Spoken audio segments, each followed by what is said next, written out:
आगामी त्योहार और शहर में ठेला कांड के बाद शहर में सुचारू रूप से व्यवस्था को चलाने के लिए क्राइसिस मैनेजमेंट की मीटिंग रखी गई। बैठक में कलेक्टर, नगर निगम आयुक्त, जनप्रतिनिधि मौजूद रहे। आगामी त्योहारों और शहर में ठेला कांड के बाद शहर में सुचारू रूप से व्यवस्था को चलाने के लिए आज क्राइसिस मैनेजमेंट की मीटिंग रखी गई। बैठक में कलेक्टर, निगम आयुक्त, जनप्रतिनिधि मौजूद रहे। बैठक में निर्णय लिया गया कि सोमवार से जोन 2 मिल क्षेत्र के अंतर्गत आने वाली सभी दुकानें सोमवार से शनिवार तक खुली रहेंगी। वहीं लेफ्ट राइट के आदेश भी समाप्त किए जाएंगे। वहीं आगामी त्योहार राखी पर छोटे दुकानदारों को भी दुकानें लगाने की दी जाएगी, लेकिन उन लोगों से भी आग्रह किया जाएगा वह भी सोशल डिस्टेंसिंग का पालन करें। वहीं निगम द्वारा ठेले पर की जा रही कार्यवाही को भी समाप्त कर दिया गया है। अब सिर्फ निगम द्वारा समझाइश दी जाएगी और सोशल डिस्टेंसिंग का पालन कराया जाएगा। वहीं 56 दुकान के जीर्णोद्धार के बाद कोरोना के कारण शुरू नहीं हो पाया, जिसके लिए 56 दुकान राखी के बाद खोलने की बात कही गई है, जिसके बाद 56 अपने स्वरूप में टेक अवे की सर्विस फिर से शुरू की जाएगी। लंबे समय से वो बंद है, 4 महीने के लगभग होने आ गए हैं। उसके पहले वो वहाँ पर कामकाज चल रहा था, निर्माण हो रहा था, इसलिए बंद था वो। उनकी बहुत हालत खराब है। 56 दुकान का विषय भी निकल के आया था। राखी के बाद मुझे लगता है 56 दुकान भी अपने स्वरूप में खुल जाएगा और वहाँ के व्यापारियों ने भी आके भारतीय जनता पार्टी के हमारे सारे जनप्रतिनिधियों से बात की है। उन्होंने भी ये सहमति जाहिर की है कि टेक अवे भी चालू होता है तो हम लोग सोशल डिस्टेंसिंग का पालन कराते हुए करेंगे। मुझे लगता है राखी के बाद 56 दुकान भी खुल जाएंगे। चालक छोटे छोटे खोमचे वाले, इसको लेकर एग्जैक्टली क्या तय हुआ? देखिए, जैसा कल रात में हमारे जनप्रतिनिधियों ने जैसे ही माननीय महेंद्र हार्डिया जी ने लेटर जारी किया, माननीय सांसद जी ने अपना वीडियो जारी किया, तुरंत कमिश्नर नगर निगम ने ठेला कार्रवाई पूरी तरह बंद कर दी है, निरस्त कर दी है। सारे हमारे जो ठेला व्यापारी हैं, हमारे बंधुगण हैं, वो अपना व्यापार आसानी से और अच्छे से कर सकते हैं, मगर साथ ही साथ उनसे भी आग्रह और निवेदन है कि उनका स्वास्थ्य हमारे लिए बहुत प्राथमिकता रखता है, वो भी सोशल डिस्टेंसिंग का पालन करते हुए अपने स्वास्थ्य का भी ध्यान रखें। राजनीतिक सवाल है, आज जीतू पटवारी जी ने एक बयान दिया है कि जो विधायक भाजपा में शामिल हो रहे हैं उन्हें हम पहले बातों से समझाएंगे, उसके बाद लातों का उपयोग करेंगे। इस तरह की बात आज उन्होंने कही है इंदौर में। देखिए, जीतू पटवारी जी का मानसिक दिवालियापन हो चुका है। जीतू पटवारी जी को एक बहुत भ्रम है, उन्हें उनका अभिमान है। मैं आपके माध्यम से उन्हें कहना चाहता हूं कि पहले वो अपनी विधानसभा में ठीक से घूम के दिखा दें। जो वादा 15 महीने में वहाँ की जनता से, लोगों से उन्होंने किया था, लोग उन्हें ढूंढ रहे हैं। वहाँ पता चल जाएगा कौन किसके साथ क्या करेगा। इस तरह खुलकर वायलेंस की बात करते हैं, अपने कार्यकर्ताओं को इस तरह उकसाते हैं कैमरों पे, इसको लेकर आप भाजपा किस तरह जवाब? ये कांग्रेस की और जीतू पटवारी की मानसिकता है। उनके 2 भाई गुंडागिर्दी के जुर्म में अभी जेल में बंद हैं। लगातार गुंडागिर्दी करना कांग्रेस का स्वभाव है और इसका जवाब जनता उनको देगी। आज विधायक संजय शुक्ला ने बोला है कि हम हफ्ते में 5 दिन लॉकडाउन के हमारी आगे, शनिवार रविवार लॉकडाउन रहेगा, बाकी 5 दिन खोला जाए। 6 दिन हम लोगों ने तो ये विषय रखा है कि पूरा सोमवार से शनिवार तक पूरा शहर खुले। मध्य क्षेत्र जो जोन 1 है, जो तंग मार्केट है, उन्हें छोड़ के, और प्रशासन ने उस पर सहमति जाहिर की है। सोमवार से पूरा शहर सोमवार से लेकर शनिवार तक खुलेगा। 5 दिन नहीं, हम तो 6 दिन चाहते हैं कि शहर खुला रहे, शहर का व्यापार व्यवसाय बढ़े, साथ ही साथ लोग अपने स्वास्थ्य का भी ध्यान रखें।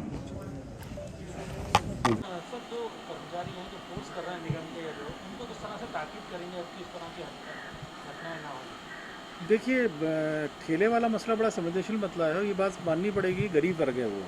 आज हम लोग राशन की दुकानों में डेली रिव्यू कर रहे हैं। जो माननीय प्रधानमंत्री जी ने राशन दिया है वो भी आना शुरू हो गया है पात्रता पर्चीधारियों को, और जो रूटीन का राशन रहता है वो भी हम लोग दे रहे हैं, उसको निरंतर कर रहे हैं। इसमें और भी जो शासन देगा, अन्य वर्ग को भी अगर अनाज पे बचता है तो वो भी हम लोग करेंगे। तो ये बिल्कुल सही बात है। और स्ट्रीट वेंडर योजना तो माननीय प्रधानमंत्री जी की है, उसका भी हर 2 दिन में रिव्यू हो रहा है, जिसमें कि 10,000 रुपये तक का लोन ऐसे स्ट्रीट वेंडर्स को दिया जाएगा। तो बात ये बिल्कुल सही है कि गरीब वर्ग है वो। अभी के जो कोरोना काल में जब सक्षम वर्ग भी एकदम से इकोनॉमिक स्ट्रोक में एक तरह से आ गया था, तो गरीब वर्ग तो बहुत ज़्यादा इसमें प्रभावित हुआ है इसमें। और अभी कल जब जनप्रतिनिधियों ने उसका विरोध किया या उनकी आपत्ति थी, चुने हुए जनप्रतिनिधि अपनी आपत्ति दर्ज करा सकते हैं, प्रजातांत्रिक व्यवस्था में उनका अधिकार है उनका, और वो जनता की भावना व्यक्त करते हैं, और अधिकारियों का दायित्व रहता है कि ऐसे चुने हुए जनप्रतिनिधियों की भावना के अनुरूप कार्य करें। कल माननीय हाडिया जी का, माननीय शंकर लालवानी जी का, माननीय ताई की जब आपत्ति आई इसमें, तो कमिश्नर नगर निगम ने उसको स्थगित किया है उसको। और चूंकि मेरा आदेश था इसमें कार्रवाई करने का, इसलिए उनका फ़ोन मेरे पास भी आया था। मैंने ही बोला कि अगर सम्मानित जनप्रतिनिधि चाह रहे तो तत्काल आप स्थगित कर सकते हैं इसको। उसको स्थगित किया है, पर स्थगित करने का तात्पर्य ये नहीं है कि अगर केसेस बढ़े या इनडिसिप्लिन बढ़ी ज़्यादा, या उससे जनता की, आज इस शहर की जनता की आबादी 30 से 35 लाख है, 30 से 35 लाख की जनता की स्वास्थ्य पे कोई विपरीत प्रभाव पड़ेगा, तो पुनः हम लोग जो भी कोरोना को नियंत्रित करने के लिए कदम उठाने पड़ेंगे, हम लोग उठाएंगे उसमें। और अभी के लिए स्पॉट फाइन जारी रहेगा, अनाउंसमेंट जारी रहेगा। ये उल्लंघन करेंगे तो स्पॉट फाइन होगा। और जब्ती कार्रवाई अभी स्थगित की है नगर निगम ने, समझाने का, जागरूकता का, स्पॉट फाइन का थोड़ा चालू रहेगा। ये चौथरा मंडी के बारे में भी चर्चा हुई थी कि क्या किया जाना है उसके, तो उसमें ये था कि व्यापारियों से बुला के बात करेंगे, और अगर वो अपना एक SOP जो हम लोगों ने बनाई थी उसका पालन करने के संबंध में उन्हें कोई एक संतोषजनक जवाब देते हैं कि किस प्रकार से पालन करेंगे, तो मंडे या ट्यूसडे से उनको खोला जा सकता है, उनको चौथरा मंडी या निरंजनपुर मंडी, उस पर भी चर्चा हुई थी इस क्राइसिस मैनेजमेंट ग्रुप में। 56 दुकान का एक मॉनिटरिंग करने के लिए भी क्या कुछ चर्चा हो पाई है? देखिए, यही बात हुई है कि जनप्रतिनिधियों को भी अपने जो भी संपर्क है उनको बोलना पड़ेगा, ये डिसिप्लिन रहने के लिए व्यापारियों को भी समझाना पड़ेगा, और व्यापारियों को भी या एसोसिएशन के पदाधिकारियों को जिम्मेदारी का, क्योंकि जिम्मेदारी उन्हीं की है, एसोसिएशन पदाधिकारियों की है। एसोसिएशन के पदाधिकारियों को ये सब चीज़ें पालन कराना पड़ेगा, क्योंकि संक्रमण है। केवल अगर किसी 10 दुकानदारों की वजह से और 1000 लोग संक्रमित होने का खतरा बना रहता है, तो वो भी स्वीकार्य योग्य नहीं है, क्योंकि जनप्रतिनिधियों को, प्रशासन को भी एक लार्जर इंटरेस्ट में, लार्जर पॉपुलेशन के हेल्थ का ध्यान देना है इस समय जो है, और ये भी देखना है कि गरीब वर्ग परेशान नहीं हो, ये भी देखना है कि हमारा व्यापारी वर्ग परेशान नहीं हो, क्योंकि इकोनॉमी जुड़ी हुई है पूरे इससे। हमें ये भी देखना है कि इंडस्ट्रीज़ प्रभावित नहीं हो हमारी, इंडस्ट्रीज़ बहुत इंपॉर्टेंट रोल प्ले करता है इकोनॉमी का। तो ट्रेडिंग हो गई, इंडस्ट्रीज़ हो गई, जो गरीब वर्ग हो गया, अपने स्ट्रीट वेंडर कैटेगरी का, ये हो गया, इन सब का ध्यान रखना के साथ साथ एक शहर का भी स्वास्थ्य का ध्यान रखना है हम लोगों को। इसमें बैलेंस रिक्वायर्ड है। तो बीच बीच में जब ऐसा होता है, कभी हम लोग छूट देते हैं, कभी हम लोग सख्ती करते हैं, तो बैलेंस बनाया जाता है उसको। और ये भी बात सही है कि शहर की जनता की जो भावनाएं हैं उसके अनुरूप यथासंभव जनप्रतिनिधि भी वही डिमांड करते हैं, और अधिकारियों को भी इस प्रकार से काम करना चाहिए। करने पर उसमें जो चीज़, जैसे आज मध्य क्षेत्र को नहीं खोला गया है, लेफ्ट साइड से बिल्कुल मुक्ति नहीं दी, क्योंकि वो अगर करते हैं, अभी स्थिति ऐसी नहीं हुई है कि एकदम से उनको छूट दे देंगे, क्योंकि जिस तरह के वॉलेशंस हुए थे पहले जो आप बोल रहे हैं, उसमें मध्य क्षेत्र में लोगों ने ऑड इवन का वॉलेशन बहुत ज़्यादा किया था, और इसलिए अभी एकदम से उनको छूट नहीं दे रहे हैं किसी प्रकार की। तो इस तरह से बैलेंस चलता रहता है। ये कभी सख्ती की जाती है अगर केसेस बढ़ते हैं, क्योंकि हर्ड इम्यूनिटी आना भी ज़रूरी है शहर में।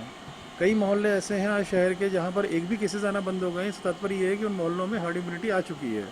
बहुत सारे मोहल्ले हैं जो लगभग यहाँ से 25 से 30% आबादी को कंट्रीब्यूट करते होंगे, उनमें हर्ड इम्यूनिटी हमारे हिसाब से जो हम लोग देख रहे हैं केसेस का ट्रेंड, और जो केसेस आ रहे हैं, जो टेस्टिंग करा रहे हैं, उसमें नहीं आ रहे हैं केसेस उसमें। तो ये बैलेंस लोगों का खुला रहना, लोगों का मूव करना, हर्ड इम्यूनिटी आने के लिए थोड़ा बहुत उनको एक्सपोजर होना चीज़ों से, और थोड़ा मिक्सिंग कम होना, ताकि संख्या इतनी ना बढ़ जाए कि अस्पतालों में डेली अगर 250 लोग आने लग जाएंगे तो अस्पतालों की सुविधा इतनी नहीं है, 5-7 दिन में बिस्तर सब भर जाएंगे 10 दिन में। इसलिए वो बैलेंस सब में रिक्वायर्ड है, जो बैलेंस हम लोग चर्चा करते हैं क्राइसिस में। जो हमारा भी पक्ष उसमें प्रशासन की तरफ से, हेल्थ डिपार्टमेंट का पक्ष भी रखा जाता है, पूरा पुलिस भी अपना पक्ष उसमें रखती है। तो सब चीज़ों में चर्चा होने के बाद फिर कंबाइंड डिसीजन लिया जाता है, जैसा कि आज लिया गया है।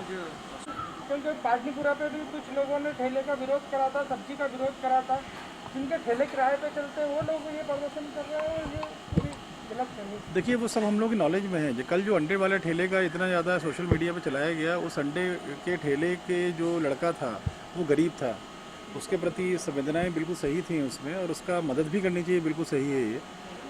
पर ये भी सही है कि जो एक और वीडियो था उसका, उसमें उसने स्वयं स्वीकार किया है कि वो ठेला हटाने में उसी के हाथ से ही अंडे गिरे थे ये, और ऐसा कोई एविडेंस नहीं मिला उसमें कि नगर निगम के कर्मचारियों ने उस ठेले पे हाथ लगाया, उस लड़के पे हाथ लगाया, ऐसा कोई एविडेंस नहीं मिला था। किंतु चूंकि वो गरीब है, ऐसे अन्य ठेले वाले भी गरीब हैं, और इस समय कोरोना के संक्रमण से सभी बेचारे परेशान चल रहे हैं, इसलिए नगर निगम ने कल एक निर्णय लिया स्थगित करने का, जो सही निर्णय था वो। और कहीं ना कहीं समाज के सक्षम वर्ग की, जनप्रतिनिधियों की, अन्य लोगों की जिम्मेदारी होती है कि ऐसे गरीब वर्ग का हितों का संरक्षण हो। बात केवल अंडे वाले की नहीं थी। अंडे वाले की अगर बात है केवल, तो उसके लिए मैंने आपको बतलाया कि उसमें नगर निगम की किसी भी आदमी ने हाथ नहीं लगाया था, नहीं उसको गिराया गया ठेला। और उसमें एज सच नगर निगम वाले की गलती नहीं आई है, जो वीडियो मैंने देखे हैं या जो अन्य जांच कराई है हमने जो है। पर किंतु अन्य शहर में अन्य जगह भी कार्रवाई हुई थी, गरीब वर्ग था, इसलिए उनके प्रति एक सहानुभूति की लहर थी कल एक, और उसका सम्मान करते हुए, जनप्रतिनिधियों की बात का सम्मान करते हुए उन्होंने स्थगित किया था उसको। जैसे राजेश विड़कन ने सर परसों